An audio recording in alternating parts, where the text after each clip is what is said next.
The closure of the palatal shelves marks the formation of separate oral and nasal cavities, which were previously single-chamber opening to the outside, through the stomadeum. The palate is formed of 2 lateral maxillary palatal shelves and the primary palate of the globular process.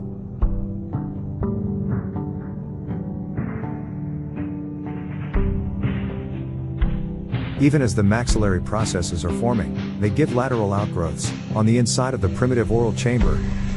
At that time, the palatal shelves are vertical, just lateral to the developing tongue.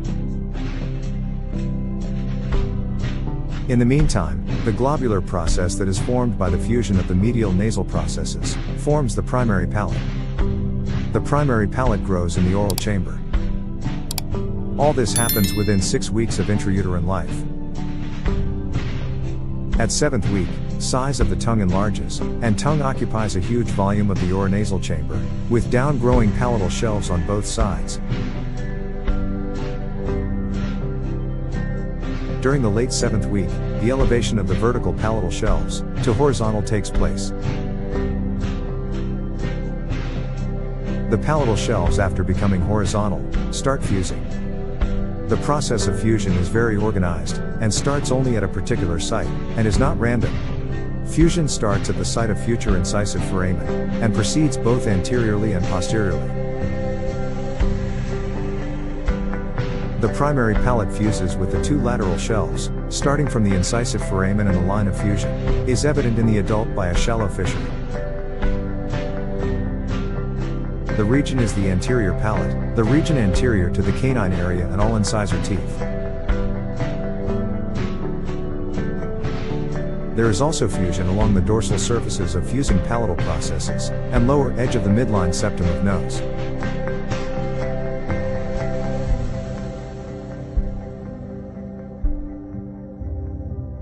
During the initial stages of fusion, the lateral palatal shelves seem to overlap the anterior primary palate.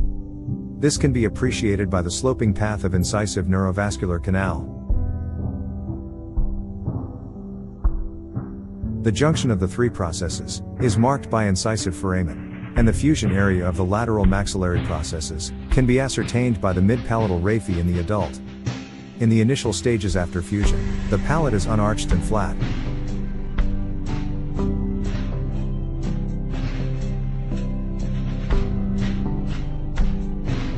The ossification of the palate proceeds rapidly during the 8th week. There is spread of bone through the mesenchyme of the fused lateral shelves. Ossification also proceeds from the centers in the anterior primary palate. The palatal ossification starts at 8th week and is almost completed at the 12th week, save for the mid-palatal suture and the soft palate. In the most posterior region, ossification does not occur, forming the soft palate. The muscles of the soft palate are formed by the mesenchyme of 1st and the 4th branchial arches. Mid-palatal structures are evident from 10.5 weeks of intrauterine life.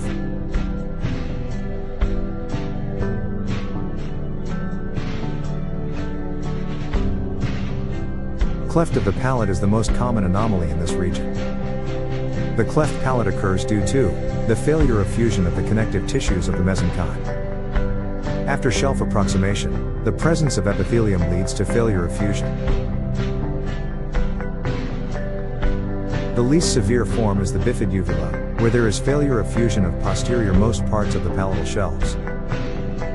In contrast to the direction of normal fusion, the cleft palate in its most severe form always involves the posterior part, proceeding anteriorly with increasing severity. In its most severe form, there is bilateral cleft of the anterior maxilla with free-hanging premaxilla. In less severe form, the cleft is confined to one side of premaxilla. Sometimes there is isolated cleft palate without involvement of the premaxillary region. Other anomalies are the presence of Epstein's pearls in the region of the mid-palatal raphe, dental lamina cysts, and bones nodules.